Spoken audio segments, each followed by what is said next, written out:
السلام علیکم ورحمۃ اللہ وبرکاتہ۔ وعلیکم السلام ورحمۃ اللہ وبرکاتہ۔ الحمد للہ رب العالمین، والصلاة والسلام علی سید المرسلین وعلی آلہ واصحابہ اجمعین، اما بعد فاعوذ باللہ من الشیطان الرجیم، بسم اللہ الرحمن الرحیم۔ وَأَمَّا بِنِعْمَةِ رَبِّكَ فَحَدِّثْ۔ آمنت باللہ صدق اللہ العلی العظیم، وقال اللہ تعالی فی شان حبیبہ الکریم، ان اللہ وملائکتہ یصلون علی النبی یا ایھا الذین آمنوا صلوا علیہ وسلموا تسلیما۔ اللہم صل علی سیدنا و مولانا محمد وعلی آلہ وصحبہ افضل صلواتک وعدد معلوماتک وبارک وسلم۔ صلاۃ و سلام علیک یا سیدی یا حبیبی یا رسول اللہ صلی اللہ تعالی علیہ وآلہ وصحبہ وسلم۔ خانقاہ محبوب اولیاء کے ہفتے وار اجتماع میں آنے والے تمام مرید اور متقین کو میں، اور انٹرنیٹ کے ذریعے سننے والے تمام حاضرین کو میں دل کی گہرائیوں کے ساتھ میلاد النبی کا یہ مبارک مہینہ اور حضور کی ولادت مبارکہ کی مبارکبادی پیش کرتا ہوں، اور دعا کرتا ہوں اللہ تعالیٰ حضور علیہ الصلوۃ والسلام کے صدقے میں ہمیں سچا عاشق رسول بنائے، اور قیامت تک ہماری نسلوں میں عاشق رسولوں کو پیدا فرمائے، آمین۔ کیونکہ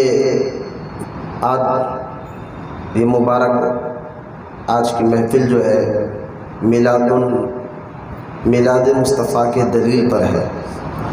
کچھ دلیلیں خانقاہ میں آنے والے مرید اور متقین کو یاد رکھنا سمجھنا ضروری بھی ہے، تو انشاءاللہ اس لیے میں نے آج کا یہ ٹاپک رکھا میلاد مصطفیٰ کی دلیلیں کیا ہے، اور انتہائی ضروری بھی ہے ان باتوں کو سمجھنے کے لیے۔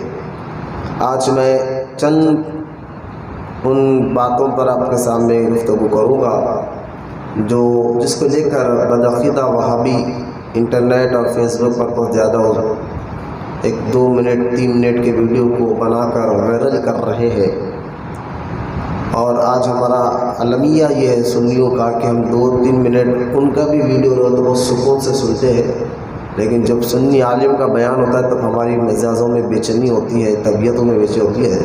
تو خدا کے واسطے جیسا کہ 2-3 منٹ کا ویڈیو ہم انٹرنیٹ پر فیس بک پر سکون سے دیکھتے ہیں نا، ایسا ہی آپ کچھ دیر کے لیے یوں سمجھے کہ میں اللہ کے گھر میں، اللہ میں بیٹھے ہوئے بھی اللہ کے گھر میں ہی ہے، اللہ کے گھر میں بالکل سکون سے بیٹھ کر انشاءاللہ تعالی حضور کی محبت اور عظمت کی باتیں سنوں گا، سمجھوں گا، عمل کروں گا، اور اللہ نے توفیق دی دوسروں تک بھی پہنچاؤں گا۔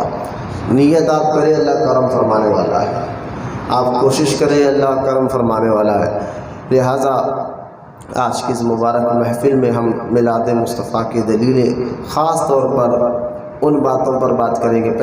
پہلا جو ان کا سوال ہے کہ 12 ربیع الاول کی کوئی دلیل نہ قرآن میں ہے نہ حدیث میں ہے، کہیں پر بھی نہیں ہے، اور اکثر یہ جملے بدعقیدہ وہابی یہ کہتے ہیں، اور ان کا سوال میں پہلے کر رہا ہوں، اس کے بعد جواب آپ کروں گا انشاءاللہ، اللہ نے جو مجھے علم عطا فرمایا۔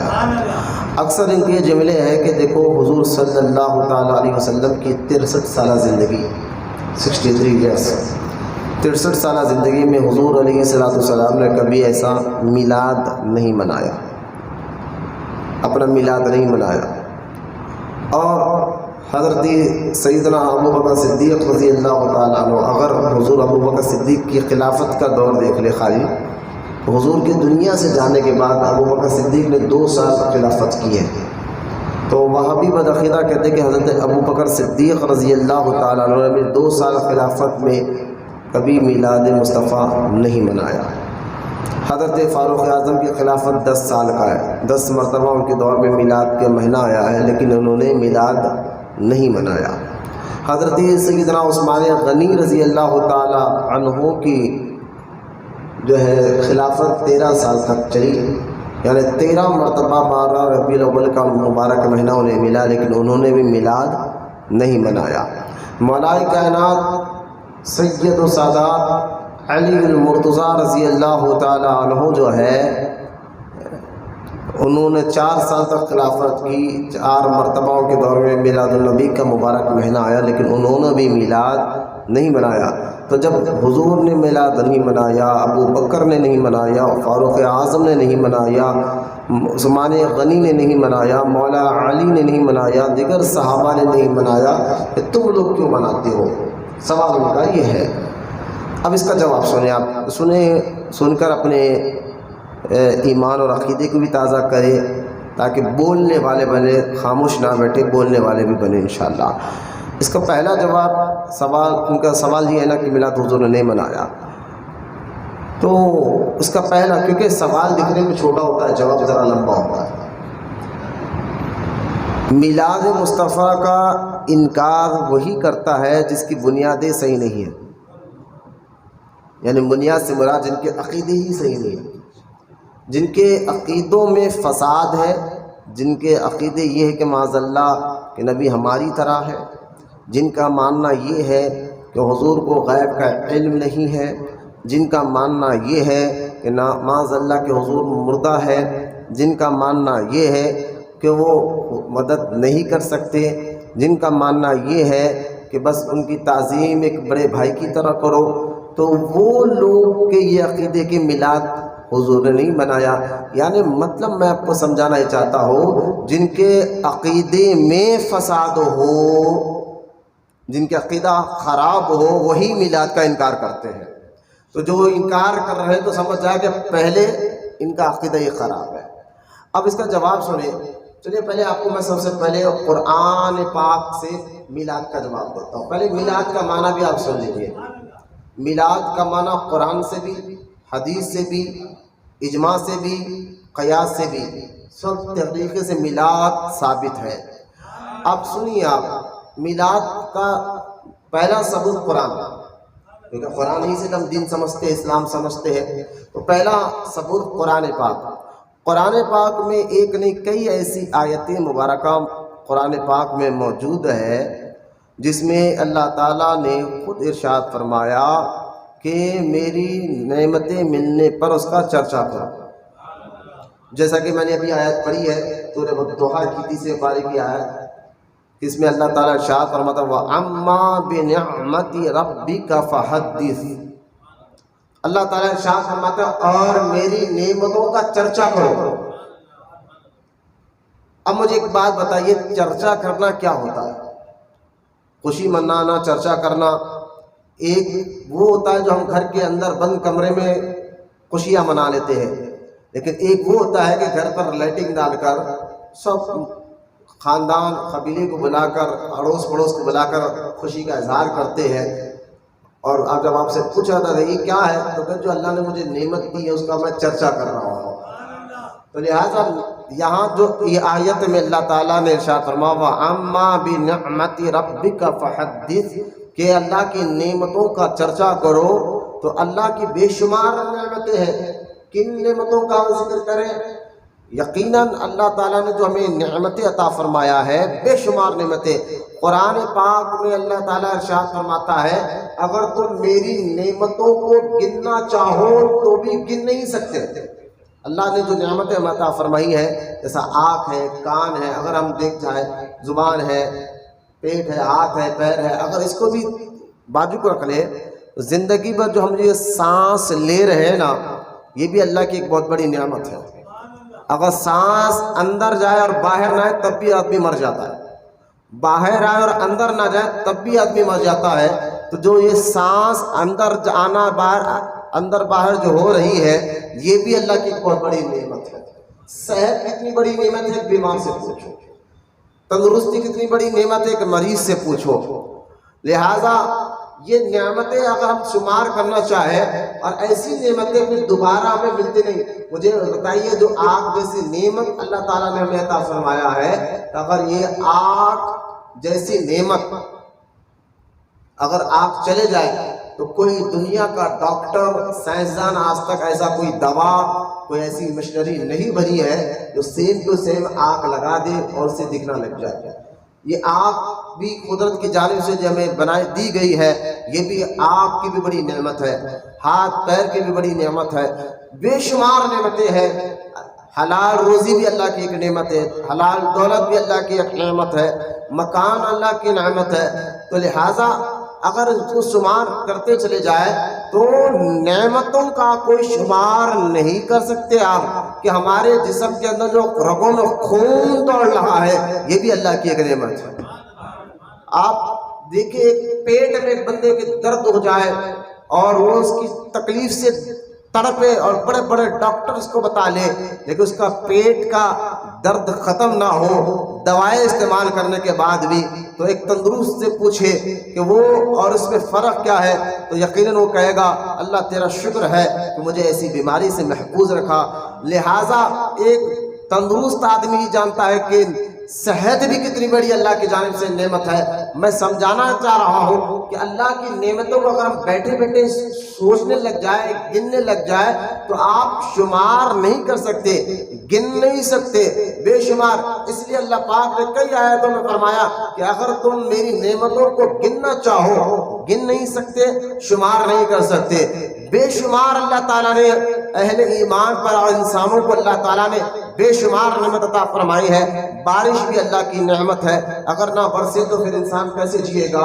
ہوا بھی اللہ کی نعمت ہے، اگر نہ چلے تو پھر انسان جیے گا کیسا. سورج بھی اللہ کی ایک نعمت ہے، اگر وہ نہ آئے تو پھر انسان کا کام کاج کیسے چلیں گے. چاند اور تارے بھی اللہ کی نعمتیں ہیں، اگر وہ نہ رہتے تو منزل تک کیسے پہنچیں گے. سمندر بھی اللہ کی نعمت ہے، ہوا بھی اللہ کی نعمت ہے، آسمان بھی اللہ کی نعمت ہے، زمین بھی اللہ کی نعمت ہے. اگر پوری کائنات پر بھی ہم غور کریں، جھاڑوں پر غور کریں، پہاڑوں پر غور کریں، کتنے کام جھاڑوں سے ریلیٹڈ ہمارے انسانوں کو فائدہ پہنچاتے ہیں، کتنے کام پہاڑوں سے ریلیٹڈ انسانوں کو فائدہ پہنچاتے ہیں، کتنے کام جو ہے ہوا سے ریلیٹڈ جو انسان کو فائدہ پہنچاتے ہیں.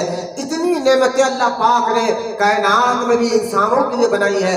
خود انسانوں کو اللہ نے کتنی نعمتیں دی ہے، کائنات میں کتنی نعمتیں رکھی ہے. لیکن پورا قرآن اٹھا کر دیکھ لے، اللہ پاک نے کہیں پر بھی یہ تو کہا قرآن میں اللہ نے کہ میری نعمتوں کو اگر گننا چاہو تم گن نہیں سکتے، شمار نہیں کر سکتے.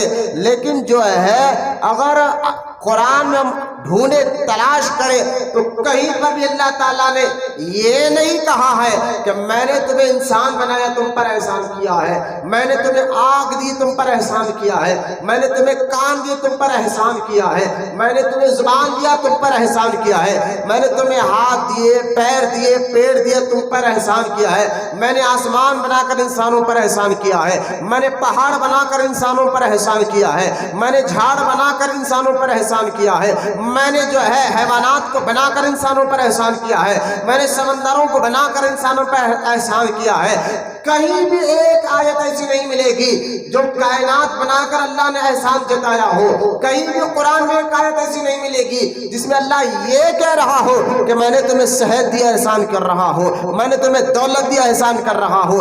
یعنی اتنی نعمتیں دینے کے باوجود بھی اللہ تعالیٰ نے کہیں پر بھی احسان نہیں جتایا.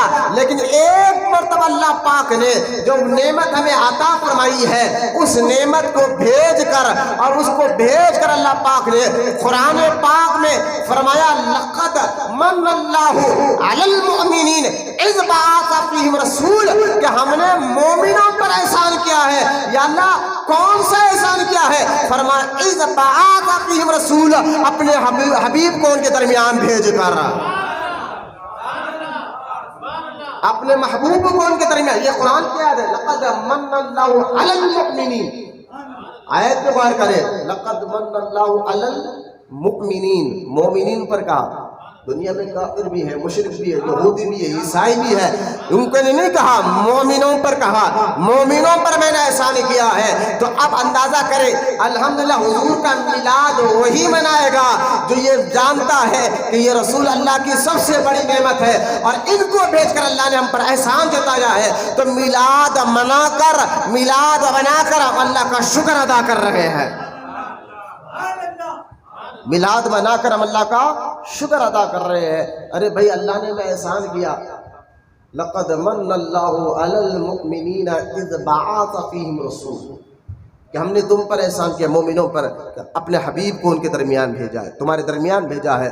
تو لہٰذا اب نعمتوں کا اللہ نے کیا کہا، وَأَمَّا بِنِعْمَتِ رَبِّكَ فَحَدِّثْ، میری نعمتوں کا چرچا کرو. اور یہ آیت میں کہا کہ سب سے بڑی نعمت میرا حبیب ہے، اور بھیج کر احسان بھی جتایا، بھیج کر احسان بھی جتایا. تو جب نعمت ملنے پر اللہ کا حکم ہے کہ چرچا کرو، تو سب سے بڑی نعمت آنے پر ہم چرچا کیوں نہ کریں؟ اور چرچا کرنے کا طریقہ کیا ہے؟ آپ بھی تو کچھ دعوت کرتے اپنے گھروں میں، تو کچھ دعوتیں گھر کے اندر ہوتی ہے، لیکن کچھ دعوتیں ایسی ہے وہ دعوت کرنے پر آپ کے پڑوس کو معلوم ہوتا ہے کہ آپ کے گھر میں کیا ہو رہا ہے، آپ کے خاندان کو معلوم ہوتا ہے آپ کے گھر میں کیا ہوتا ہے. تو میں یہی تو کہہ رہا ہوں، اللہ پاک نے جو نعمت حضور کی شکل میں ہمیں عطا فرمائی ہے، جس کو نعمت عظمیٰ کہتے ہیں، اور وہ ایسی نعمت ہے، وہ ایسی خوشی ہے، ان کے بھیجنے پر زمین بھی خوشیاں منا رہی تھی، آسمان بھی خوشیاں منا رہے تھے، چاند بھی خوشیاں منا رہا تھا، تارے بھی خوشیاں منا رہے تھے، سورج بھی خوشیاں منا رہا تھا، پہاڑ بھی خوشیاں منا رہا تھا، جھاڑ بھی خوشیاں منا رہے تھے، سمندر بھی خوشیاں منا رہے تھے، حیوانات بھی خوشیاں منا رہے تھے، جانور بھی خوشیاں منا رہے تھے، پوری کائنات خوشیاں منا رہی تھی. خود رب کائنات خوشی کا اظہار کر رہا تھا، لہٰذا وہ کوئی اور خوشی نہیں، وہ میلاد مصطفیٰ کی خوشی ہے. حضور کو بھیج کر اللہ پاک نے ہمیں احسان جتایا. غور کرنے کی بات ہے نا، احسان جتایا. آنکھ دیا احسان نہیں جتایا، کان دیا احسان نہیں جتایا، کائنات دیا احسان نہیں جتایا، مدینے والے کو دیا تو احسان جتایا. بولو نا سبحان اللہ. اچھا احسان کب جتایا جاتا ہے؟ جس کو دیا جا رہا ہے پھر اس سے فائدہ بھی ہو. وہ چیز اگر میں آپ کو دوں کچھ اور اس کو آپ کو فائدہ بھی ہو، تو میں کہہ سکتا ہوں بھائی میں نے یہ دیا، اس سے فائدہ ہوا ہے. وہ چیز آپ کو فائدہ پہنچائی نہیں، سمجھے آپ؟ احسان کب جتایا جاتا ہے؟ احسان کب جتایا جاتا ہے؟ اگر ایک سیٹ مارکیٹ میں جائے اور فقیروں کو پیسے دے کے کہے کہ جاؤ میاں یہ کھا لو، اور وہ پیسے خوش ہو کے بولے بھائی آپ 1000 کی نوٹ ہے، 2000 کی نوٹ ہے، چلیے. سیٹ صاحب بڑے امیر دکھتے، 2000 کی نوٹ دیے، کپڑے بھی پہن لو بولے، کچھ کھا بھی لو بولے. اور اگر وہ فقیر مارکیٹ میں چلے جائے اور 2000 کی نوٹ مارکیٹ والوں کو دے، اور غور سے دیکھا جائے تو وہ ڈپلیکیٹ نوٹ ہے. اب مجھے بتایا فقیر تو کہیں گے یہ کیسا آدمی ہے کہ آیا تو تھا پیسے دیا، اور دے کر جو ہم مارکیٹ میں گئے تو پتہ چلا وہ نوٹ نہیں بلکہ ڈپلیکیٹ نوٹ ہے، چلتے ہی نہیں ہے. اور ایک سیٹ وہ ہے جو واقعی نوٹ دیتا ہے، کہتا ہے کپڑے پہن لو، کھانا کھا لو، اور وہ مارکیٹ میں چل بھی جاتی ہے. اب مجھے بتائیے پہلے والا سیٹ آ کر یہ کہے فقیروں میں نے تم پر احسان کیا ہے کہ میں نے تمہیں 2000 کا نوٹ دیا تھا، تو فقیر کہیں گے کئی کا احسان جتا رہے ہو جناب، آپ کے نوٹ تو ڈپلیکیٹ تھے، مارکیٹ میں چلے نہیں. اگر دوسرا آ کر کہے میں نے تم پر احسان کیا ہے، میں نے تمہیں کپڑے پہننے کے لیے پیسے دیے ہیں، کھانا کھانے کے لیے پیسے دیں گے، وہ کہیں گے ہاں ہاں سیٹ آپ کے پیسے مارکیٹ میں چلے بھی ہے. مطلب کیا ہے؟ سمجھانے کا مقصد یہ ہے احسان جبھی جتایا جاتا ہے جب وہ چیز کا فائدہ آپ کو پہنچے. احسان تبھی جتایا جاتا ہے جب وہ چیز کا فائدہ آپ کو پہنچے. مجھے بتائیے آج وہاں بھی یہ کہتا ہے کہ نبی تمہیں کوئی فائدہ نہیں پہنچا سکتے.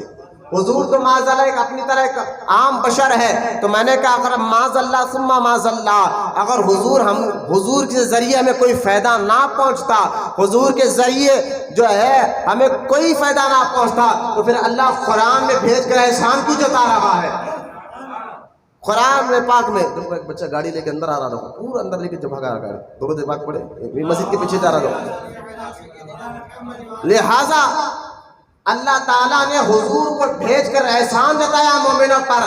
پتہ کیا چلا کہ حضور مالک و مختار بنا کر بھیجے گئے ہیں، حضور دافع البلا بنا کر بھیجے گئے ہیں. اس لیے تو اعلیٰ حضرت رحمۃ اللہ تعالیٰ علیہ فرماتے ہیں کعبے کے بدر دجا تم پہ کروڑوں درود، طیبہ کے شمس و ضحیٰ تم پہ کروڑوں درود. اسی جو ہے نا منقبت میں اعلیٰ حضرت نے فرمایا تھا کہ شافع نافع ہو تم، دافع جملہ بلا تم پہ کروڑوں درود. لہٰذا اگر حضور کوئی پریشانیوں کو نہیں ہٹاتے، بلاؤں کو نہیں ہٹاتے، تو مجھے بتائیے پھر اللہ پھر ان کو بھیج کر احسان کیوں جتایا جا رہا ہے؟ تو خیر پہلا ثواب یہ ہے کہ ہم خوشی میلاد اس لیے مناتے ہیں قرآن کی اس آیت کے تحت کہ اللہ کی نعمت ملنے پر چرچا کرو، یہ حکم اللہ کا ہے۔ اور چرچا کیسے کرتے ہیں؟ گلیوں کو سجاتے ہیں، محلوں کو سجاتے ہیں جلوس کی شکل میں، اور خمخمے لگا کر لائٹنگ لگا کر اس بات کا اظہار کرتے ہیں یا اللہ تیرا شکر ادا ہے کہ ایسا نبی ہمیں عطا فرمایا ہے اور ایسے نبی کی امت میں ہمیں پیدا فرمایا ہے۔ ایک تو یہ قرآن کی ایک آیت۔ قرآن میں حضرت عیسیٰ علیہ السلام، حضرت زکریا علیہ السلام، نامہ سنتے چلے آتے، حضرت یحییٰ علیہ السلام، حضرت سلیمان علیہ السلام اور بھی دیگر نبیوں کی دعا کا ذکر اللہ نے قرآن میں کیا۔ دعا میں دعا کا ذکر، دعا تو یہ نبی کر رہے ہیں لیکن اس کا ذکر اللہ قرآن میں کر رہا ہے، اور قرآن سے سچی کوئی بات ہے ہی نہیں، ہے نا؟ سب سے زیادہ سچا کلام قرآن پاک ہے اور قیامت تک رہنے والا، اس میں کوئی رد و بدل ہونے والا نہیں ہے۔ کیا ذکر ہے؟ حضرت زکریا علیہ السلام کہتے ہیں یا یوم ولدت، اب دیکھیں جملے کو دیکھو، یوم کہتے ہیں دن کو، یوم کیا کہتے ہیں؟ جیسے کہ اتوار ہے تو کیا ہے؟ یوم، یعنی آج کا دن، اتوار کا دن۔ تو آپ دیکھیں حضرت زکریا السلام کیا کر رہے ہیں؟ یا اللہ یوم ولدت، یوم دن کو، ولدت یعنی میں پیدا ہوا سو دن، بولو سبحان اللہ، یوم ولدت، اے یا اللہ جس دن میں پیدا ہوا اس دن سلامتی بھیج۔ یوم ولدت، اگر نبی اللہ سے یہ کہہ رہا ہے کہ میری پیدائش پر بھی سلامتی ہو، اگر غلط ہوتا تو نبی کو اللہ رکا دیتا وہی بھیج کر، اپنی پیدائش کی یاد کیوں کر رہے ہو؟ منع ہے، شرک ہے، بدعت ہے، ختم کرو۔ نہ بلکہ اللہ تعالیٰ نے اس نبی کی دعا کا ذکر اپنے قرآن پاک میں کر دیا ہے۔ ہمیں قرآن میں ڈھونڈنا، وہاں بھی کہتے ہیں حضور کی زندگی میں میلاد نہیں ملا، صحابہ کی زندگی میں میلاد نہیں ملا، قرآن میں آپ دیکھا میلاد نہیں ملا۔ میں نے کہا بھائی میلاد کا معنی کیا ہے؟ پوچھو ایک بار میں، میلاد کا معنی کیا ہے، مطلب کیا ہے؟ بولے میلاد کہتے ہیں پیدائش کے دن کو۔ میلاد عربی میں کس کو کہتے ہیں؟ ہم انگلش میں برتھ ڈے کہتے ہیں، برتھ ڈے کہتے ہیں، لیکن اس کو نام عربی میں ولادت کہتے ہیں، پیدائش کا دن کو کہتے ہیں۔ تو میں نے کہا میلاد پیدائش کے دن کو کہتے ہیں، تو میں نے کہا پھر یہ قرآن میں یہ آیت نہیں ملی زکریا علیہ السلام کی دعا کا، یحییٰ علیہ السلام کی دعا کا یوم ولدت، عیسیٰ علیہ السلام کی دعا کا یا اللہ جس دن ہم پیدا ہوئے؟ اور نبی کی دعا، اور نبی آتا کس لیے ہے؟ غلط کام مٹانے کے لیے آتا ہے، شرک کو ختم کرنے کے لیے آتا ہے۔ تو یہ ذکر دعا کی جا رہی ہے اور قرآن میں ذکر آ گیا ہے، تو پتہ کیا چلا کہ جب قرآن میں ہی اللہ پاک نے اپنے نبیوں کی پیدائش کا ذکر کیا ہے، تو مجھے بتائیے تو سب سے افضل، سب سے اعلیٰ تو نبیوں کا سردار ہے، ان کی پیدائش کا دن منانا کیسے غلط ہو سکتا ہے؟ میلاد کا حدیث میں ڈھونڈا نہیں ملا۔ میں نے کہا صحیح مسلم میں حدیث نہیں ملی۔ نبی کریم علیہ الصلوۃ والسلام سے پوچھا گیا، صحیح مسلم میں حدیث پاک ہے، کتاب الصوم میں، یعنی روزوں کا ذکر جہاں امام مسلم نے کیا ہے اس میں یہ حدیث پاک موجود ہے۔ اللہ کے رسول علیہ الصلوۃ والسلام فرماتے ہیں میں ہر پیر کو روزہ رہتا ہی اس لیے ہوں کہ آج کے دن میں پیدا ہوا تھا۔ تم کیا تلاش کر رہے تھے؟ تلاش کیا کر رہے تھے؟ بولے کہا نہیں قرآن میں نہیں ملا۔ میں نے کہا یہ آیت ڈھونڈو، اور یہ جو ہے خود سرکار ہر پیر کو روزہ رکھ کر مناتے تھے۔ رہا صحابہ کرام، دیکھیے منانے کا طریقہ کچھ الگ الگ ہے، نص قرآن سے ثابت ہے۔ صحابہ بھی میلاد مناتے تھے اور ہم بھی میلاد منا رہے ہیں، دونوں میں فرق ہے۔ میلاد سمجھ گئے نا؟ ہم میلاد بھی کرتے کیا ہے نا؟ ہوتا کیا ہے؟ تھوڑا سا سنجیدگی میں سے سوچیے آپ کہ ایک اسٹیج ڈالا جاتا ہے، اس پر علماء اکرام کو بٹھایا جاتا ہے، پھر ایک حافظ صاحب آتے قرآن کی قرأت کرتے ہیں، اور قرآن میں صرف نماز کا ذکر نہیں ہے، قرآن میں صرف روزے کا ذکر نہیں ہے، قرآن میں زکوٰۃ، حج، ماں باپ، حلال حرام کا ذکر نہیں ہے، یہ تو ہے، لیکن قرآن میں والضحیٰ بھی ہے، قرآن میں انا اعطیناک الکوثر بھی ہے، قرآن میں والعصر ان الانسان لفی خسر بھی ہے، قرآن میں اللہ پاک نے حضور کی تعریفیں بھی بیان فرمائی ہے، قرآن میں اللہ تعالیٰ نے حضور کی تعظیم کا حکم بھی عطا فرمایا ہے، تو قافلے سے صاحب جو ہے وہ آیت پڑھتے جس میں اللہ نے حضور کی تعریف کی ہو، بولنا سبحان اللہ، وہ آیت پڑھتے ہیں۔ اس کے بعد کیا ہوتا ہے؟ اس کے بعد نعت پڑھی جاتی ہے۔ کیا ہوتا ہے میلاد میں؟ نعت پڑھی جاتی ہے نا؟ اور نعت کیا ہے؟ حسان بن ثابت رضی اللہ تعالیٰ عنہ کی پڑھ سنت ہے، خود یہ صحابی رسول حضور کے سامنے بیٹھ کر حضور کی نعت پڑھا کرتے تھے اور حضور سنا کرتے تھے۔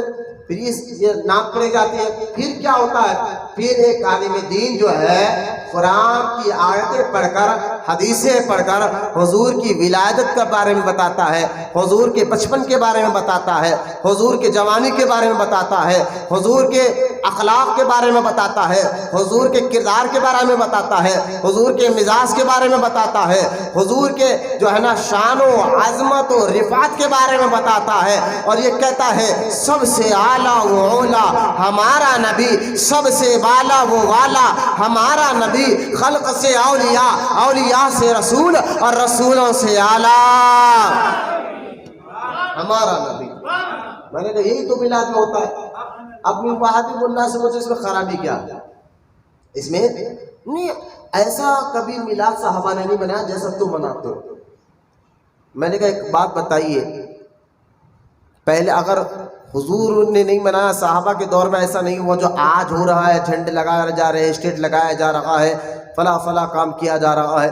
عقلی طور پر اس میں یہ آپ مجھے بتائیے، اس میں اسلام کو نقصان ہے کیا؟ ایسا کرنے میں اسلام کو کیا نقصان پہنچے گا؟ غلط کیا ہے؟ اسٹیج لگانے میں اور نعت پڑھنے میں، قرآن کی تلاوت کرنے میں کوئی بھی کام آپ کو برا دکھ رہا ہے؟ آپ اپنی عقل سے سوچ کے بتائیں، یہ کوئی بھی ایسا کام اس سے اسٹیج کا کام ہو، قرات کا کام ہو، یعنی قرآن پڑھی جا رہی ہو، نعت پڑھی جا رہی ہو، حضور کی ولادت کا ذکر ہو رہا ہو، شان و عظمت کا ذکر ہو رہا ہو، ان باتوں سے اسلام کو نقصان پہنچے گا یا فائدہ پہنچے گا؟ فائدہ پہنچے گا۔ لوگوں کو پتہ چلے گا کہ حضور کی شان و عظمت کیا ہے، حضور کی مزاج کیا ہے، حضور کے اخلاق کیا ہے۔ ہم جو ہے حضور کی سیرت بھی بیان کرتے ہیں اور حضور کی عظمت بھی بیان کرتے ہیں۔ تم اپنے جلسوں میں صرف حضور کی سیرت بیان کرتے ہو، ہم سیرت و عظمت دونوں سے محبت کرتے ہیں اور دونوں کا ذکر کرایا کرتے ہیں۔ لہذا اس میں غلطی کیا کریں گے؟ وہابیوں سے پوچھو اس میں خرابی کیا ہے؟ بولے نہیں، یہ ایسا اسٹیج ڈالنا، لائٹنگ لگانا اور یہ جھنڈے لگانا یہ صحابہ کے دور میں نہیں تھا۔ میں نے کہا اگر اچھا اصل یہ کہنا چاہتا کہ جو صحابہ کے دور میں نہیں تھا وہ آج کرو تو یہ غلط ہے۔ میں نے کہا صحابہ کے دور میں کیا مسجدیں مضبوط بنی ہوئی تھی؟ میناریں تھی مسجدوں پر؟ بولے نہیں تھی۔ آج تو لوگ بھی اپنی مسجد مضبوط بناتے ہیں، بڑے بڑے میناریں بناتے ہیں۔ میں نے کہا پھر ایک کام کرو، مسجدوں سے میناریں توڑ دو، مسجدوں کو خوبصورت بنانا چھوڑ دو۔ آپ کو معلوم ہے احادیث میں آتا ہے کہ مسجد کو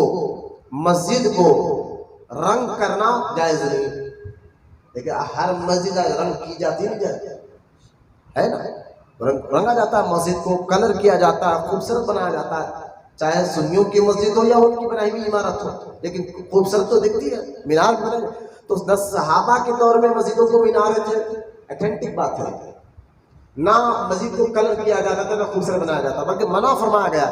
جب منع فرمانے کے بعد بھی یہ آج کیوں ہو رہا ہے تو اس کی ایک ہی وجہ ہے کہ آج لوگ اپنے گھر ایسے بنا رہے ہیں کہ اس کے اپنے گھر کے سامنے، لوگوں کے گھر کے سامنے اللہ کا گھر پھیکا نظر آ رہا ہے۔ تب علماء نے کہا نا آج جو حالات چل رہے ہیں اس کو دیکھ کر اجازت دی کہ اللہ کے گھر کو بھی خوبصورت بناؤ۔ پتا نہیں کہ ایک محل ہے، گھر مسجد کے سامنے ایک آدمی کا بڑا بلڈنگ ہے، خوبصورت ہے، اور اللہ کا گھر ایک دم اس پر کلر نہ ہو، چننا نہ ہو، بالکل ایسا دیکھے، ایک مسلمان کو گوارا کیسے ہو سکتا ہے؟ اس لیے اس کی اجازت دے دی گئی ہے۔ پہلے دور میں نہیں ہوتا تھا، آج ہو رہا ہے، لیکن اس سے اسلام کو فائدہ پہنچ رہا ہے۔ یہ مثال ذہن میں رکھ لے، اس سے دین کو فائدہ پہنچ رہا ہے۔ تو جو کام دین کو فائدہ پہنچائے، اگر وہ کام پہلے نہ بھی ہوتا ہو، آج ہو رہا ہو، لیکن فائدہ اسلام کو پہنچ رہا ہو تو کرنا جائز ہو جاتا ہے۔ اس کی کئی مثالیں ہیں۔ پہلے دور میں پنکھے کہاں تھے؟ مسجدوں میں اے سی کہاں تھے؟ آج وہابی بھی اپنے بنائی ہوئی عمارت مسجد میں ٹھہر کر کہتے ہیں حضرت مسجد کا پنکھا خراب ہو گیا ہے، اے سی خراب ہو گیا ہے، چندہ دے دیجئے. اس کو پکڑ کے کہو کیا صحابہ کے زمانے میں پنکھے تھے مسجد میں؟ کیا صحابہ کے زمانے میں اے سی لگے ہوئے تھے مسجد میں؟ پھر یہ چندہ کیوں مانگ رہے ہو؟ لوگوں کو کیوں کہہ رہے ہو کہ اے سی خراب ہو گئی ہے، پنکھا خراب ہو گیا ہے؟ بولے نا نا نا جناب، یہ بات آپ سن لیجئے کہ جو پنکھا مسجد میں لگے گا، مسجد کے اندر اے سی لگے گی، اس سے نمازیوں کو فائدہ پہنچتا ہے، اس سے نمازی آئیں گے، نمازیوں کو فائدہ پہنچتا ہے. تو ہم بھی تو یہی کہہ رہے ہیں اگر اس دور میں حضور کے دور مبارکہ میں ایسا میلاد اگرچہ نہیں منایا جاتا تھا، آج منایا جا رہا ہے، طریقہ تو الگ ہے لیکن کام تو پرانا ہے. اس سے فائدہ اسلام کو ہوتا ہے، اس سے فائدہ اسلام کو ہوتا ہے. اور جو کام نبی کی، دیکھیں قرآن میں سورہ اعراف میں اللہ نے فرمایا نبی کی تعظیم کرو. بول رہے سبحان اللہ. کیا کہا قرآن میں اللہ نے؟ نبی کی تعظیم کرو. اب تعظیم کرنے کا مقصد کیا ہے؟ بولے جو چیز تعظیم کرنا، خود اللہ پاک نے فرمایا تعظیم کرو، حضور کی عزت کرو. تو جو طریقے تعظیم کے ہیں وہ تعظیم کے طریقے اپنائے جائیں گے. جیسا کہ آپ دیکھیں فتوی عالمگیری میں، فتوی ہندیہ بھی اس کو کہتے ہیں، اس میں ایک فتویٰ موجود ہے فتوی عالمگیری میں، جس کو 500 علماء نے بیٹھ کر ہر مسئلے کی چھان بین کر کر اس کتاب کو لکھا. 500 علماء اکرام بیٹھ کر اس ہر مسئلے کے بارے میں چھان بین بحث ہوتی، اور اس کے بعد پورے 500 علماء ایک بات پہ جمع ہو جاتے، پھر اس کو لکھا آیا تھا. اس کو کہتے فتوی عالمگیری. اورنگزیب کے دور میں لکھا گیا تھا. اندازہ کریں، ایک نہیں، دو نہیں، چلو ایک عالم سے غلطی، دو عالم سے غلطی ہو سکتی ہے، 500 علماء کرام تھے، اور ایک بات ہوتی پھر اس پر پورے 500 علماء بحث کرتے قرآن حدیث کی روشنی میں. اس کے بعد جب پورے اس بات پر جمع ہو جاتے کہ ہاں یہ صحیح ہے، تو اس کو لکھا جاتا. تو فتوی عالمگیری میں ایک سوال آیا تھا علماء کے سامنے کہ ایک بندہ مدینہ پاک کی حاضری کے لیے گیا، اور جیسے ہی گنبد خضرا کی مینارے اس کو نظر آئے، وہ دور سے ننگے پیر، یعنی سواری سے بھی نیچے اتر گیا اور پیروں سے چپل بھی اتار دیا، اور دھیرے دھیرے اپنے سر کو نیچے جھکائے، بالکل ننگے پیر حضور کے روضے کے قریب بڑھنے لگا. دور سے ابھی تو صرف مینار نظر آ رہے تھے، تو یہ سواری سے بھی اتر گیا، پیر سے نالین بھی اتار دیا. کیا اس کا ایسا کرنا صحیح ہے یا غلط ہے؟ سوال پہ غور کریں آپ، اس کا ایسا کرنا صحیح ہے یا غلط ہے؟ تو پورے علماء نے کہا کہ دیکھو، یہ جو شخص مدینہ پاک میں حاضری کے لیے گیا اور دور سے گنبد خضرا کے مناروں کو دیکھا، یوں سمجھانے کے لیے کہہ رہا ہوں، ابھی گنبد خضرا میں نے حضور کا روضہ مبارک 1 سے 2 کلومیٹر دور ہے، اور اس بندے نے سواری سے نیچے اتر گیا اور ننگے پیر حضور کے روضے کے پاس جانے لگا. تو یہ عمل کرنا صحیح ہے یا غلط ہے؟ تو پورا علماء نے فرمایا پہلے اس سے پوچھو یہ عمل کر کس لیے رہا ہے، تو ایسا کام کر کس لیے رہا تو کہے گا حضور کی محبت میں، حضور کی تعظیم میں، حضور کے ادب میں. تو آپ پورا علماء نے فرمایا جو کام حضور کی محبت اور تعظیم کے کیا جائے وہ کام جائز ہو جاتا ہے. بولے محبت سے سبحان اللہ. جو کام 500 سال پہلے یہ فتویٰ نکلا فتویٰ عالمگیری، لہذا جو کام حضور کی تعظیم کے لیے کیا جائے، کیونکہ کیوں جب پوچھا گیا کیوں بھائی حضور کی تعظیم کے لیے جو کام کیا جب کیسے جائز ہو جاتا ہے، تو اس کی اصل قرآن کی وہ آیت ہے جو سورہ اعراف میں اللہ کہتا ہے میرے حبیب کی خوب عزت کیا کرو. یہ آیت قرآن کی نص ہے، لہذا یہ آیت کے تحت جو بندہ کام تو ایسا کر رہا ہے حضور کی تعظیم کے لیے اور عزت کے لیے تو کام جائز ہو جاتا ہے. اب میں ان وہابیوں سے پوچھتا ہوں یہ جھنڈے لگائے کس لیے جا رہے ہیں، یہ گلیوں کو سجایا کس لیے جا رہا ہے، یہ جلوس نکالا کس لیے جا رہا ہے، یہ میلاد کے جلسے کر کس لیے جا رہے ہیں؟ تو تمام سے پوچھو حضور کی محبت کے لیے، حضور کی تعظیم کے لیے. میں نے کہا یہی تو مسئلہ اعلیٰ حضرت نے بھی بتایا ہے، جو کام حضور کی محبت اور تعظیم کے لیے کیا جاتا ہے وہ کام ویسے ہی جائز اور صحیح ہو جایا کرتا ہے. ہمیں میلاد نہیں ملا، میں نے ڈھونڈ کیا رہے تھے، میلاد کا معنی بھی تمہیں معلوم نہیں ہے کیا؟ کیوں لوگوں کے ذہنوں کو کے ساتھ کھیل رہے ہو؟ قرآن میں اللہ پاک نے اس لیے کہا من الجنۃ والناس، وسوسے ڈالنے والوں سے بھی اللہ کی پناہ مانگو. ہم منع مانگتے ہیں یا اللہ ایسے غلط وسوسے ڈالے کہ اے بھائی جھنڈا کیوں لگا دیا، وسوسہ ڈال دیا، ارے بھائی لائٹنگ کیوں لگا دی، وسوسہ ڈال دیا، ارے بھائی جلوس کیوں نکالیا، وسوسہ ڈال دیا۔ میں نے کہا ایسے وسوسے ڈالنے والوں سے ہم اللہ کی پناہ مانگتے ہیں، اللہ ہم کو ہمیں اپنے امن و امان میں رکھے ایسے گندے عقیدوں سے۔ تو میں پہلا سوال کا ہی جواب دے رہا تھا آپ کو ابھی تک کہ میلاد کا ثبوت قرآن میں بھی ہے، حدیث میں بھی ہے۔ اب آئے صحابہ پہ آ جائے، تیسرا نمبر اجماع کہتے ہیں نا، صحابہ کا اجماع۔ میں نے کہا صحابہ بھی میلاد مناتے تھے، بولو نا سبحان اللہ۔ فرق ذرا الگ ہے، جیسے کہ فرق اس دور کی مسجدیں تھی، آج بھی مسجدیں، فرق ہے دونوں میں فرق ہے، لیکن جائز ہے آج کی مسجدیں بھی اس میں کلر کرنا، ایسے لگانا، کہ اس سے دین کو فائدہ پہنچتا، نمازی کو فائدہ پہنچتا ہے۔ میں نے کہا ہر وہ کام جائز ہو جاتا ہے جس کام سے دین کو فائدہ پہنچتا ہے۔ اچھا یہ بات بولو تو وہاں بھی کہتے ہیں ایک کام کرو کہ نمازوں میں 2 سجدے ہیں تو تم 4 سجدے کرو، منع کہا کیا حضور نے 4 سجدے کرو۔ ارے بھائی یہ فرض نمازوں کے لیے تو ایتھنٹک فیصلے ہو چکے ہیں، کہا گیا کہ 2 ہی سجدے ہوں گے، منع کیا گیا ہے، منع تم نے کب کہتے ہو کب کیا ہے، منع کیا گیا کہ 2 ہی سجدے کرو۔ لہٰذا یہ کام جو ہے جائز مستحب کام کی چل رہی ہے جس سے دین کو فائدہ پہنچتا ہو، لہٰذا قرآن میں بھی حدیث میں بھی ہے۔ اب صحابہ کرام آپ کہیں گے ہاں ایسا بھی ذکر جو ہے احادیث میں آتا ہے کہ نبی کریم صلی اللہ تعالیٰ علیہ وسلم کے صحابی جو ہے ایک جگہ بیٹھ کر اور دوسرے اپنے مکان میں بیٹھ کر پورے دیگر صحابہ کو جمع کر کر حدیث میں آتا ہے کہ وہ صحابی کہہ رہے تھے کہ آج ہی کا دن تھا، آج ہی کا دن تھا، اور آج ہی کا دن مدینے کے تاجدار آمینہ کے لال دنیا میں تشریف لائے تھے، مہینہ بھی یہی تھا، دن بھی یہی تھا، تاریخ بھی یہی تھی، صحابہ کرام کے چہروں پر خوشی تھی۔ ایک صحابی کے مقام پر پورے صحابہ جمع ہو رہے ہیں اور میلاد مصطفیٰ کا ذکر ہو رہا ہے، یعنی مہینہ بھی 12 ربیع الاول کا تھا، تاریخ بھی 12 تھی، اور صحابہ اکرام اپنے مکان میں، ایک صحابی مکان میں دوسرے صحابہ کو بلا کر لوگوں کو بتا رہے تھے کہ آج ہی کا دن تھا، مہینہ بھی یہی تھا، تاریخ بھی یہی تھی۔ اتنے میں حضور علیہ الصلوۃ والسلام کا گزر ان کے مکان کے سامنے سے ہوا۔ جب سرکار کا مکان سامنے سے ذکر ہوا تو صحابہ کا اجماع دیکھ کر سرکار مدینہ علیہ الصلوۃ والسلام نے پوچھا کر کیا رہے ہو؟ تو صحابہ نے کہا یا رسول اللہ آپ کے میلاد کے دن کو یاد کر رہے ہیں، آپ کے میلاد کے ذکر کو یاد کر رہے ہیں۔ تو سرکار مدینہ علیہ الصلوۃ والسلام نے فرمایا اللہ تم سب کی مغفرت فرمائے۔ مناتے تھے صحابہ، بولو نا سبحان اللہ۔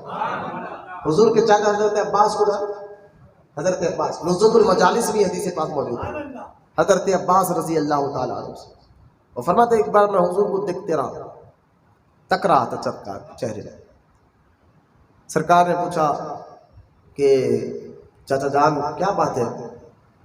بولے حضور لوگوں نے مجھ سے کہا کہ آپ بڑے ہیں یا رسول بڑے ہیں، تو آپ نے کیا جواب دیا؟ فرمایا کہ یا رسول اللہ میں نے کہا بڑے تو وہی ہے، چاچا ہے، چاچا سکے چاچا، ایک جواب سنیں آپ بڑے تو وہی ہے، فرق اتنا کہ اللہ نے مجھے پہلے پیدا کر دیا ہے، لیکن بڑے تو وہی ہے۔ سرکار مسکرائے، خاموش ہوئے، لیکن آپ کا تکنا ختم نہیں ہوا۔ فرمایا کہ چاچا تم اور کچھ پوچھنا چاہتے ہو؟ کہا ہاں۔ کیا پوچھنا چاہتے ہو؟ کہا حضور جب آپ جھولے میں تھے،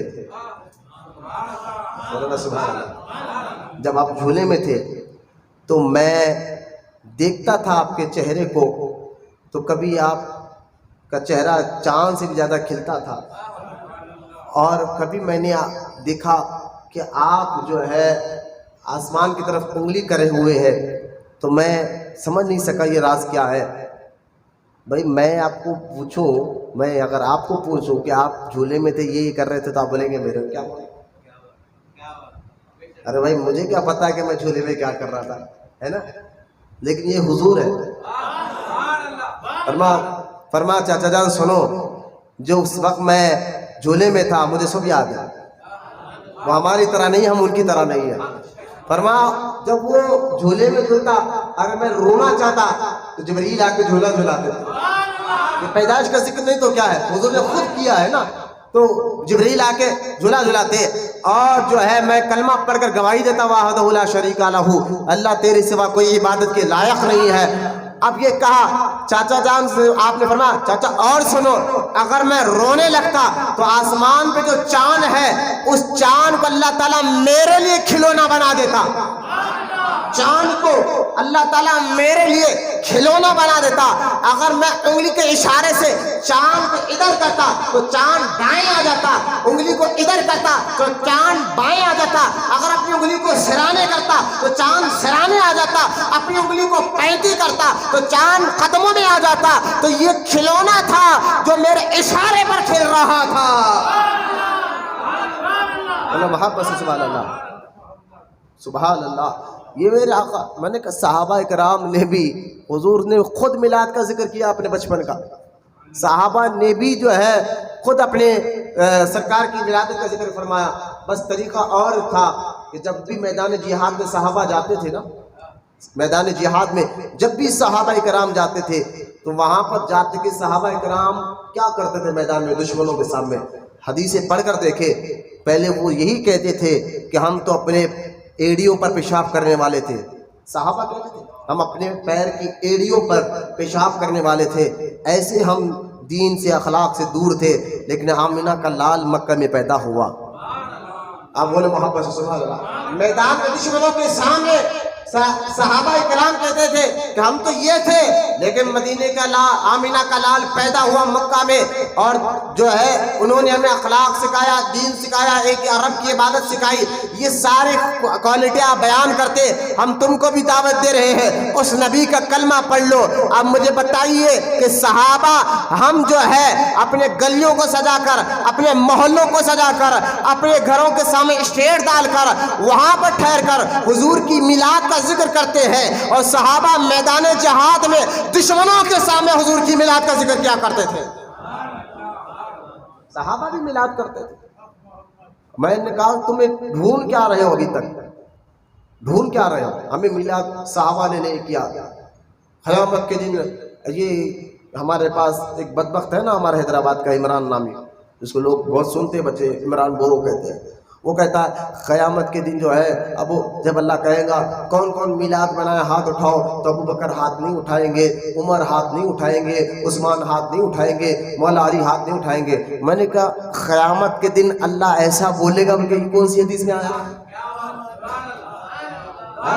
ان کو پوچھو، یہ تو اہل حدیث ہے، ہر بات حدیث سے بات مانتے ہیں، یہ کون سی حدیث میں آ گیا رے بھائی کہ جس میں اللہ یہ پوچھے گا؟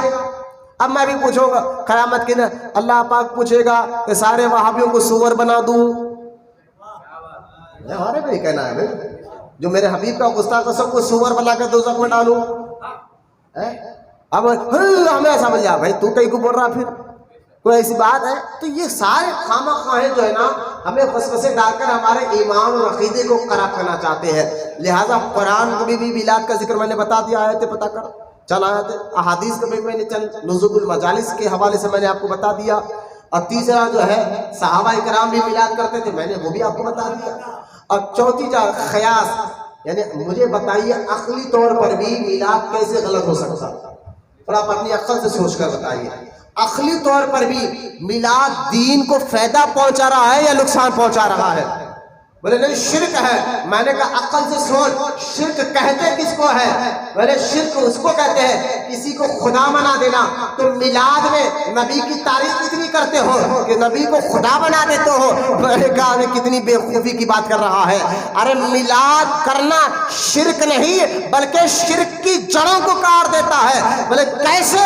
کہا ہم میلاد بنا کر یہی تو کہتے ہیں کہ نبی آج کے دن پیدا ہوئے، آج کے دن پیدا ہوئے، نبی کی ولادت کا دن ہے، نبی کی میلاد کا دن ہے، تو میلاد بنا کر ہم یہ کہتے ہیں کہ جو پیدا ہوتا ہے وہ خدا نہیں ہے اور خدا پیدا ہونے سے پاک ہے۔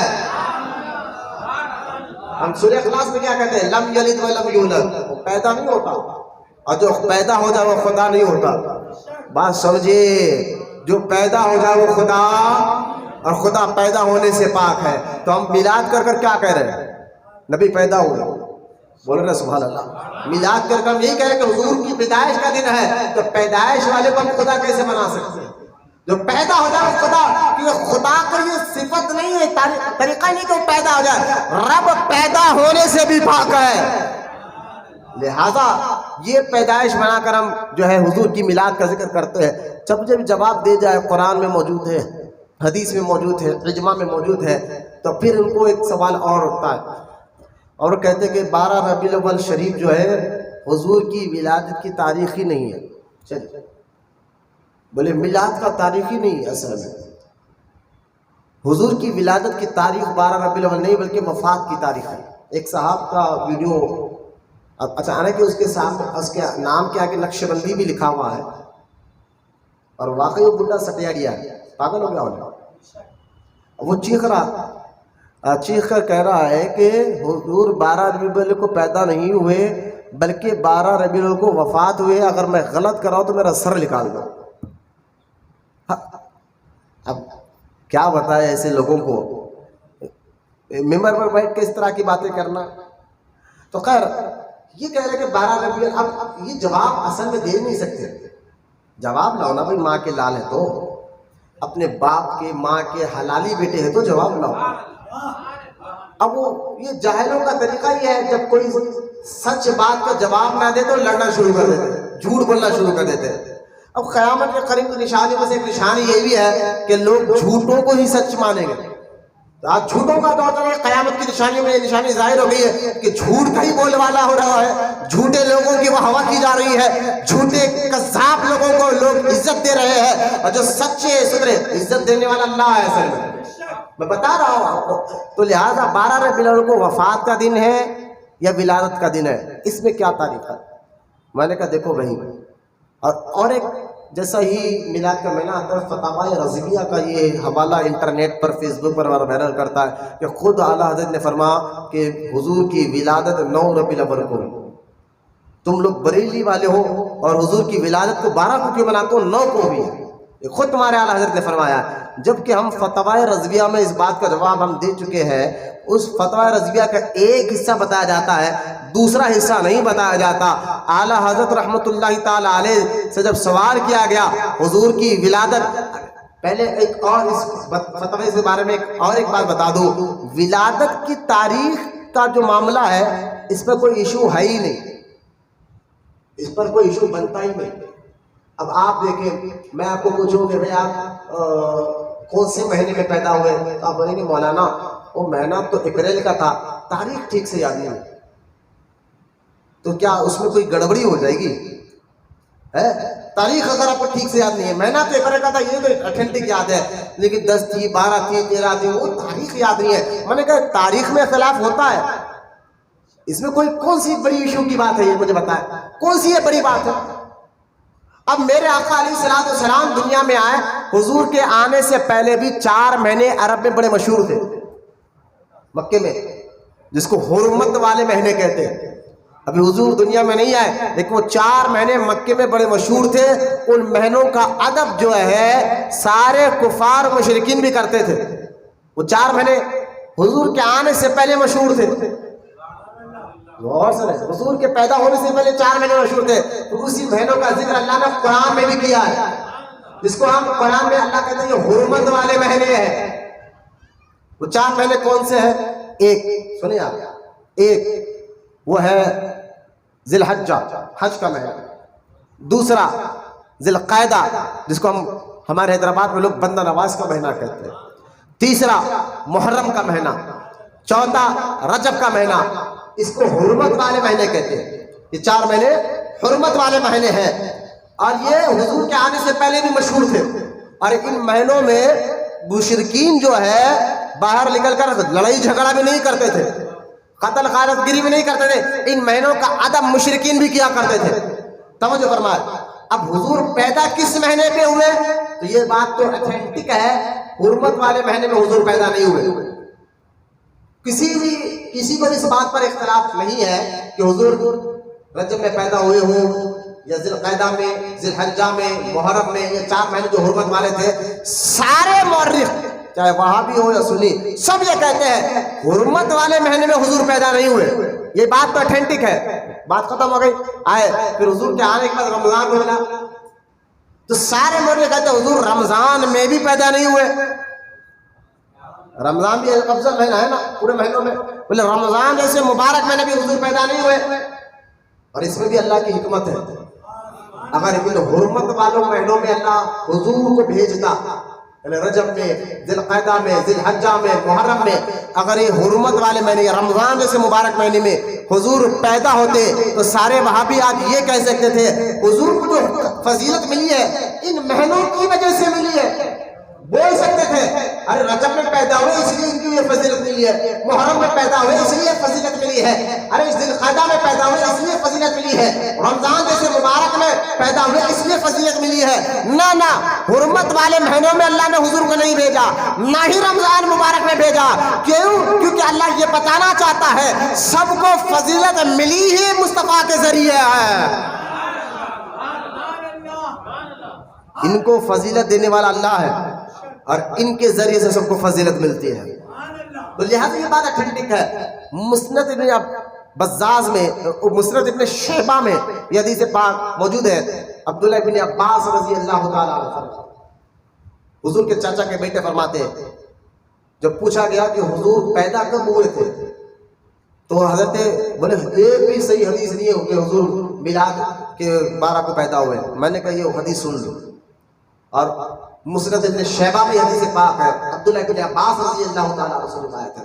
عبداللہ ابن عباس رضی اللہ تعالیٰ عنہ فرماتے ہیں کہ حضور کب پیدا ہوئے تھے تو بولے جب عام فیل کا جو واقعہ ہوا، عام فیل کا واقعہ، اس واقعے پر حضور پیدا ہوا. عرب میں مکہ میں، پھر سے میں ذرا تاریخ شاید میں دورہ رہا ہوں، آپ سنیں بات کو ذہنوں میں بٹھائیں. مکے والوں کے پاس کیلنڈر نہیں تھا.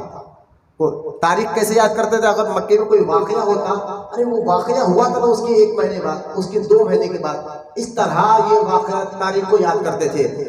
عرب میں مکہ میں جو ہے عام فیل جو ابرہہ بادشاہ کعبے کو گرانے کے ہتھیوں کی فوج لے کر آیا تھا نا، اس لیے وہ واقعہ بڑا مشہور تھا مکے میں، جس کا ذکر اللہ قرآن میں الم تری کیف فعل ربک باصحاب الفیل کہہ رہا ہے. حبیب یاد کرو اس وقت کو کہ جب ہتھی والے آئے تھے کعبے کو گرانے.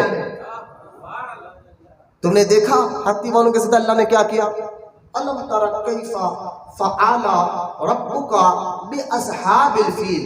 حبیب یاد کرو جب وہ واقعہ ہوا تھا نا، اب نہیں سمجھے آپ. الم تری کیف، حبیب یاد ہے وہ واقعہ؟ اللہ کہہ رہا ہے حبیب یاد ہے وہ واقعہ جب ہاتھی آئے تھے کعبے کو گرانے کے لیے اور تم نے دیکھا کہ میں نے ہاتھی والوں کے ساتھ کیا کیا؟ میں نے کہا یہ آیت میں بھی تو حضور کی، کیونکہ یہ سارے اتھینٹک بات ہے اس واقعے کے حضور پیدا ہوئے تھے تو یہاں حضور پیدا ہوئے اس کا بھی ذکر آ گیا. اللہ کہہ رہا حبیب تم نے دیکھا میں نے کیا کیا؟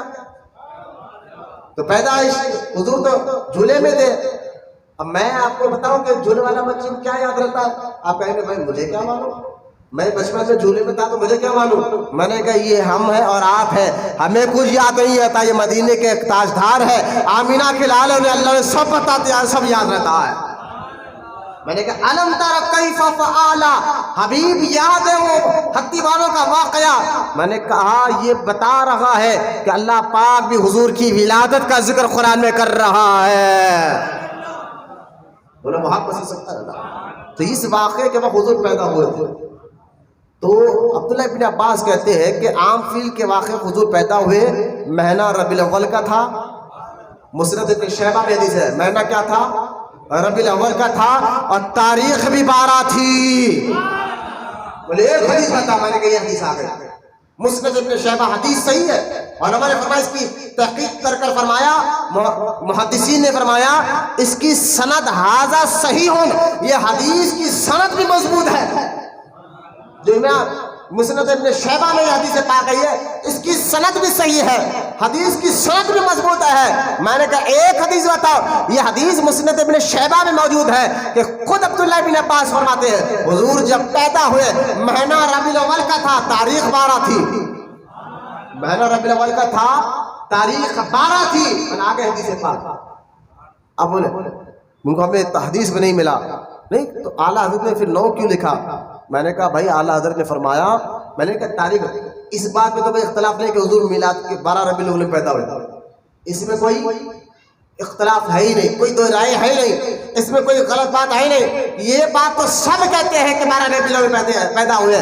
تاریخ کی بات ہے تو اعلیٰ حضرت سے جب پوچھا گیا تو اعلیٰ حضرت نے فرمایا کہ ہمارے اکابرین کہتے ہیں کہ کسی نے 9 تاریخ کی حضور کی ولادت کی بات ہے، 9 ربیع الاول، کسی نے 10 ربیع الاول، کسی نے 11، کسی نے 12، کسی نے 13، کسی نے 14، کسی نے 15، کسی نے 17۔ اعلیٰ حضرت یہ سارے تاریخیں بتا کے کہتے ہیں فقیر کے نزدیک صحیح یہی ہے کہ حضور 12 ربیع الاول ہی کو پیدا ہوئے ہیں۔ تاریخ میں اختلافات ہے۔ چلو میں نے کہا ٹھیک ہے بھائی، اگر آپ کہتے کہ حضور 12 کو پیدا نہیں، تم 9 کو منا لو۔ بات سیدھی سیدھی ہے، تم 9 کو منا لو، 10 کو منا لو، ٹھیک ہے۔ تم 17 تمہارے نزدیک اگر 17 ربیع الاول ہے تو تم 17 کو میلاد بنا لو، اس میں کیا ایشو کی بات ہے کہ 12 کو نہیں ہوئے؟ کوئی بڑی بات نہیں ہے، ٹھیک ہے۔ ہم 12 کو بنا رہے ہیں تو 11 کو بنا لو۔ اگر تمہارے نزدیک جو تاریخ صحیح ہے تمہارے نزدیک اس تاریخ کو میلاد بناؤ۔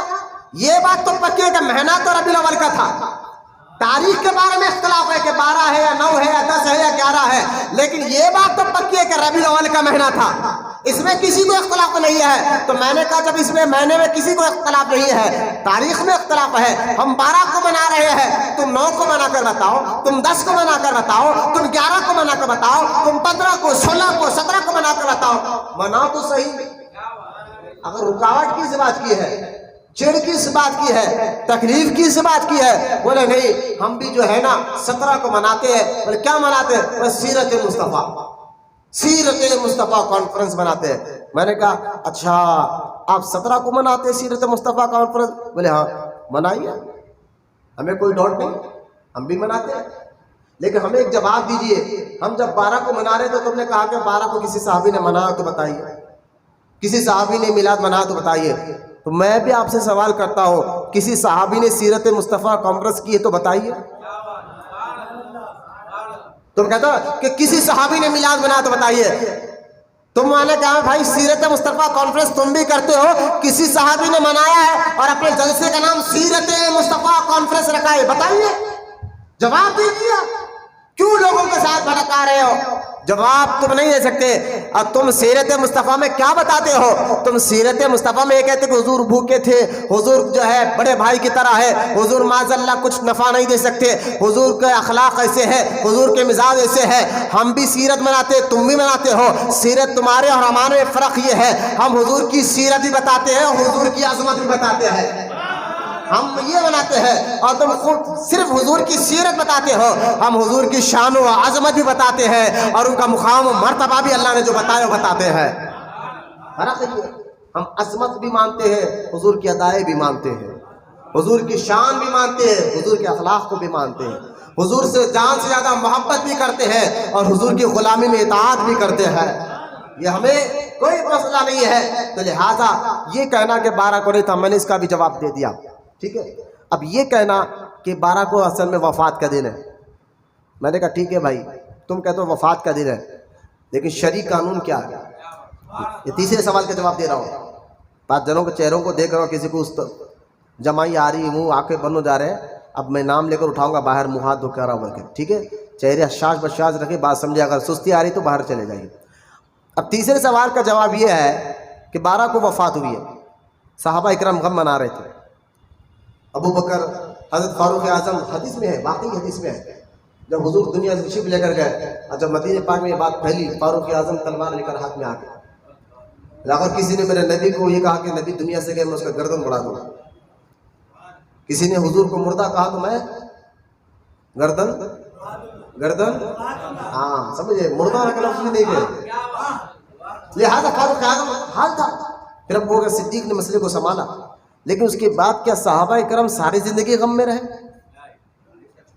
کیونکہ ان کو پتا ہے قانون اللہ اس کے رسول نے ہی بنایا ہے نا کہ غم 3 دن کا ہوتا ہے۔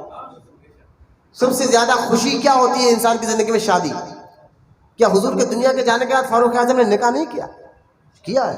دیکھیں تاریخ اٹھا کر، عثمان غنی نے نکاح کیا ہے، مولا علی نے نکاح کیا ہے، دیگر صحابہ نے نکاح کیا ہے، تو کیا صحابہ کرام ساری زندگی غم مناتے رہے؟ نہیں، خوشی بھی مناتے رہے۔ اور تم وہابیوں سے ہم کہتے ہیں کہ 12 ربیع الاول کو وفات کا دن ہے، غم منانا چاہیے۔ میں نے کہا محرم کے مہینے میں تو تم بھی چلا چلا کر کہہ رہے تھے غم 3 دن کا ہوتا ہے، غم 3 دن کا ہوتا ہے، لیکن 12 ربیع الاول آتے ہی پھر غم کیسے یاد آ رہا ہے تمہیں؟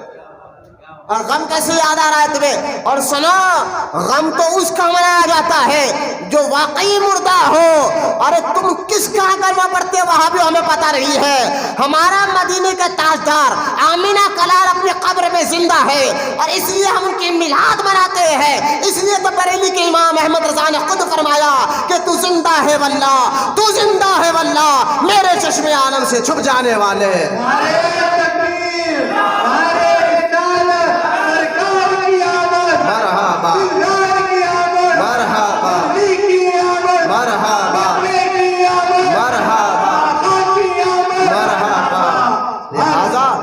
لہذا اب سنیں آپ حدیث پاک، نبی کریم صلی اللہ علیہ وسلم نے خود فرمایا میرا دنیا میں بھی رہنا تمہارے لیے فائدہ، میرا قبر میں جانے میں بھی تمہارے لیے فائدہ۔ بولے رسول اللہ۔ صحابہ نے بولا حضور دنیا میں رہنا فائدہ تو سمجھ میں آ رہی ہے کہ آپ کے سامنے ہم نے کئی معجزات کو دیکھا، وہی اترتا ہوا دیکھا، دنیا سے جانے کا فائدہ کیا؟ سرکار نے فرمایا زمین پر اللہ نے حرام کر دیا کہ نبیوں کے جسم کو نقصان پہنچا۔ وہ جس طرح زندگی میں ظاہری دنیا میں رہتا ہے سب قبر میں بھی زندہ ہوتے ہیں۔ بولو سبحان اللہ۔ اور فرمایا سرکار نے کہ جب میں قبر میں جاؤں گا تمہارے نام اعمال فرشتے میری بارگاہ میں پیش کریں گے، تو میری امت میں جو بندے اللہ کے نیک ہوں گے میں خوشی کا اظہار کروں گا، اور جو گناہگار ہوں گے ان کے لیے مغفرت کی دعا کروں گا۔ حضور تو قبر مبارک میں زندہ ہے، وہاں پر جو ہے ان کے پاس نام اعمال پیش کیے جاتے ہیں۔ سرکار تو فرمائے میرا قبر میں جانا بھی تمہارے لیے فائدہ ہے۔ غم منائے کیوں جب حضور کا دنیا میں رہنا بھی فائدہ ہے، قبر کے اندر جانا بھی فائدہ ہے، تو فائدہ مناؤ نا، غم کیوں مناتے ہو؟ کہ غم تو تم مناؤ، پتہ نہیں کہ تم کس کا کلمہ پڑھتے ہو۔ ہمارے آقا تو آج بھی زندہ ہے، کل بھی زندہ ہے، اور ہمیشہ زندہ رہیں گے۔ بولا محبت سے کئی دلیلیں موجود ہے۔ اب رہا اس کا جواب بھی، تاریخ کا جواب میں نے دے دیا، میلاد کا جواب میں نے دے دیا، اور آخری بات کہہ کر اصل میں یہ چڑھتے کیوں ہیں؟ وجہ کیا ہے میلاد سے چڑھنے کی؟ یہ لوگ حضور کے بارے میں علیہ الصلوۃ والسلام حضور کے بارے میں کہتے ہیں کہ حضور اللہ کے نور سے نہیں بنے، حضور کی نورانیت کا یہ انکار کرتے ہیں، حضور کے اول ہونے کا یہ انکار کرتے ہیں، نورانیت کا انکار، حضور کے اول ہونے کا انکار۔ اور یہ دونوں باتیں بھی حدیث سے ثابت ہے، قرآن سے بھی ثابت ہے۔ مجھے ایک بات بتائیں، اگر اللہ نے اپنے نور سے حضور کو بنایا تو اس میں غلط ہے کیا؟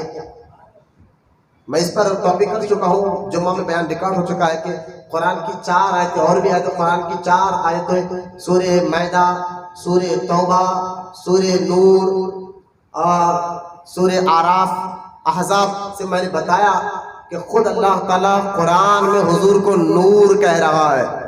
یوں سمجھے کہ اپنے حبیب کا نام قرآن میں اللہ نے نور رکھا ہے۔ اگر یہ بھی کہوں تو میں سمجھ کوئی غلط نہیں ہوگا کہ اللہ نے خود قرآن میں اپنے حبیب کا نام نور رکھا ہے، تو یہ ہے احادیث۔ لیکن میں جو بات بتائی، اگر اللہ نے حضور کو اپنے نور سے بنایا تو اس میں غلط ہے کیا؟ اس میں کیا غلط؟ تو بولے بھائی نہیں بھائی، اس میں اللہ کی نورانیت میں کمی آ جائے گی۔ بولے کیسے کمی آتی؟ وہاں بھی ان سے پوچھو کمی کیسے آتی نورانیت میں؟ بولے مثال دیے کہ اگر 1 کلو گھیوں ہے، اس میں سے ½ کلو نکال تو بچا ½ کلو۔ میں نے کہا بھائی کون سی مثال دے رہے ہو؟ اللہ کے نور کو گھیوں اور چاول سے مثال دیتے ہو؟ میں نے کہا چلے ٹھیک ہے، اگر ایک محلے میں لائٹ چلے جائے اور کسی ایک گھر میں چراغ سلگایا جائے، ایک گھر میں چراغ سلگایا جائے اور اڑوس پڑوس آ کے کہے بھائی ہمارے گھر میں کنیکٹیوٹی نہیں مل رہی، ہمیں بھی چراغ لگا دو، تو لہٰذا میں کہوں گا بھائی ٹھیک ہے، نور لینا ہے، میرے چراغ سے اجالا لینا ہے تو جھکاؤ، غلطی ہے موم بتی جھکاؤ، نور لینا ہے تو جھکنا پڑتا، جھکو اور چھڑکاؤ۔ اب میں یہ تو تھوڑا کہوں گا ارے بھائی پورے محلوں کو میں اپنے موم بتی سے روشنی دوں گا تو میری موم بتی میں روشنی کم ہوگی؟ نہیں ہوگی نا۔ لوگ کہیں گے نہیں جناب پورے محلہ کے پورے شہر کو اگر آپ کو موم بتی سے روشنی دے دے تو آپ کی موم بتی کی روشنی میں کوئی کمی نہیں آئے گی. تو میں نے یہ مثال دے کر سمجھا رہا ہوں, جب ایک موم بتی کی روشنی کم نہیں ہو سکتی تو میرے رب کی روحانیت کیسے کم ہو سکتی ہے؟ کیا کہنا بیکار کی بات ہے. اللہ اچھا بولے نہیں نور, دیکھیے حضور کو اللہ تعالیٰ نے حضور کو نور سے بنایا, اور وہ نور حصی ہے. مطلب سمجھا جاتا ہوں میں آپ کو کہ آپ قرآن بھی نور ہے, علم بھی نور ہے, علم بھی نور ہے. تو کیا میں اندھیرا کر دیتا ہوں کتاب پڑھ سکتی ہوں؟ جبکہ علم نور ہے, علم نور ہے, اندھیرے میں کتاب نہیں پڑھی جاتی. ارے نور ہے تو پھر دکھ رہا کیوں نہیں؟ علم اگر نور ہے اور ہے بھی علم نور تو جب اندھیرے میں کیوں نہیں پڑھا جاتا؟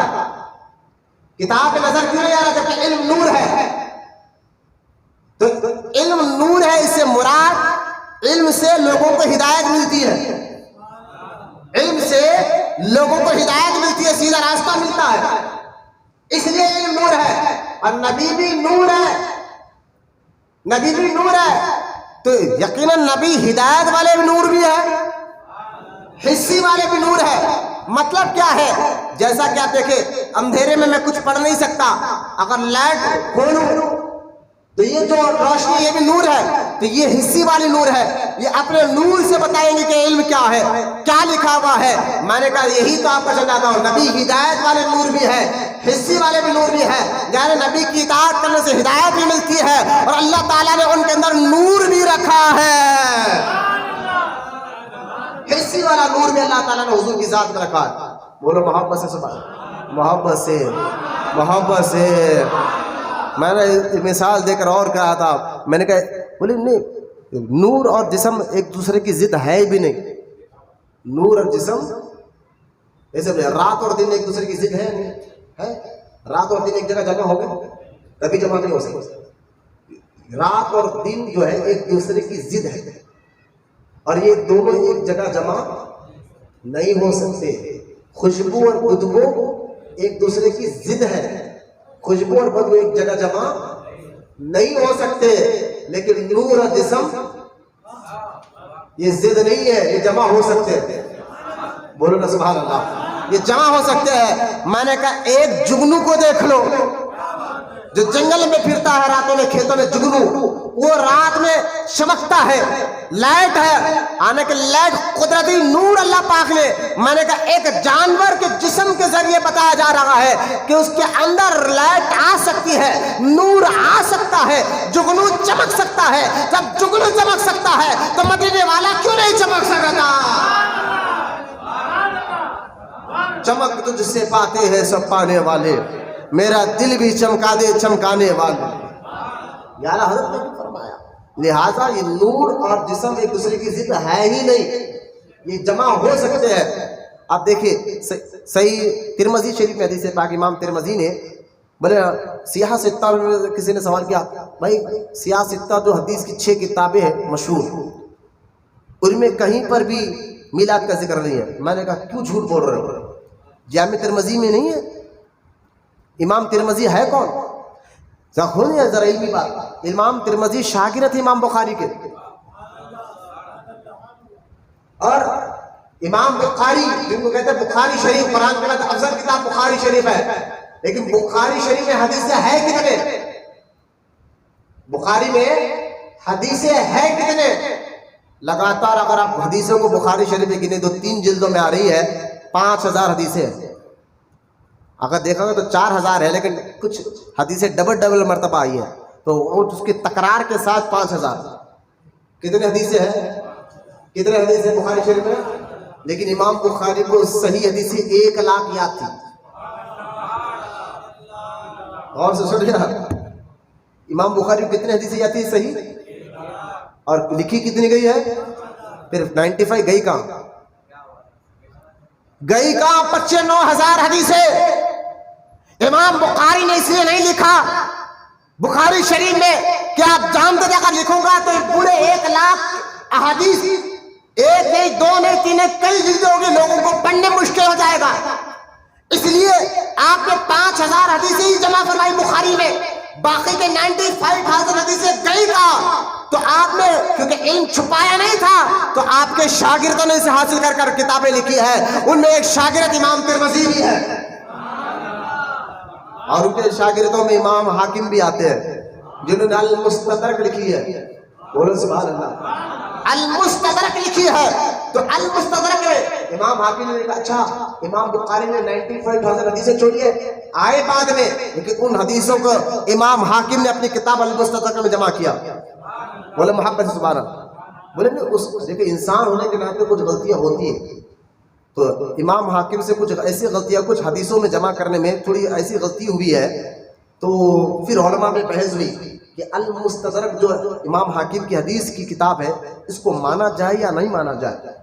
تو بڑے بڑے علماء نے جس میں علامہ ذہبی نے فرمایا نا امام حاکم نے کیونکہ امام بخاری کے شاگردوں میں آتے ہیں شاگرد کے شاگرد اور بخاری امام بخاری جن حدیثوں کو لکھا نہیں ان حدیثوں کو انہوں نے لیا امام ترمذی نے بھی لیا انہوں نے بھی لیا اور کیونکہ ان کی زیادہ تر انہوں نے جو کتاب حدیث میں جو اپنے المستدرک میں جو حدیثیں جمع کی فرمائی ہیں 99% حدیثیں صحیح ہیں اور 1% ان کی غلطی ہوئی ہے. انسان اور سے غلطی ہوتی ہے انسان ہے انسان تو غلطی کرتا ہے 1% غلطی ہوئی ہے تو 1% کے لیے ہم پورے حدیث کو نہیں چھوڑ سکتے. علامہ ذہبی نے کہا میں اس کی ذمہ داری لیتا ہوں جو حدیثیں صحیح ہے میں لکھ دوں گا کہ ہاں یہ بات امام حاکم نے صحیح کی ہے. تو امام حاکم نے بھی اس حدیث کو لکھا جو حدیث میں آپ کو سنانے جا رہا ہوں اور اس حدیث کے نیچے علامہ ذہبی نے کہا حاکم نے بھی حدیث جو لی ہے صحیح لی ہے. بولو سبحان اللہ. المستدرک میں بھی حدیث ہے ترمذی شریف میں بھی حدیث ہے. اب سنیں حدیث کیا ہے جس کو امام ترمذی نے کہا یہ حدیث حسن ہے امام حاکم نے کہا یہ حدیث صحیح ہے. اب حدیث سنیں آپ سیدنا ابو ہریرہ رضی اللہ تعالیٰ عنہ فرماتے ہیں کہ یا رسول اللہ آپ کب بنے. بولو نا سبحان اللہ. وہاں پر سے اللہ نے آپ کو نبوت کب عطا فرمائی اللہ نے آپ کو نبوت کب عطا فرمائی مجھے بتائیے. آپ سب جانتے ہیں ہم سب حضور نے 40 سال کی عمر میں اپنے نبی ہونے کا اعلان کیا ہے نا. ہمیں بھی معلوم ہے نا یہ بات. کتنے سال کی عمر میں سب لے کر کتنے 40 سال کی عمر میں حضور نے اپنے نبی ہونے کا یہ ہم کو معلوم ہے کہ صحابہ کو نہیں معلوم تھی. معلوم تھی جب معلوم تھی تو ابو ہریرہ سوال کیوں کر رہے ہیں جبکہ ابو ہریرہ کو یہ بات معلوم ہے کہ آقا علیہ السلام غار حرا سے نیچے اتر کر اپنے نبوت کا اعلان فرمایا. 40 سال اس وقت عمر تھی لیکن ابو ہریرہ یہ پوچھ رہے حضور آپ نبی کب بنے.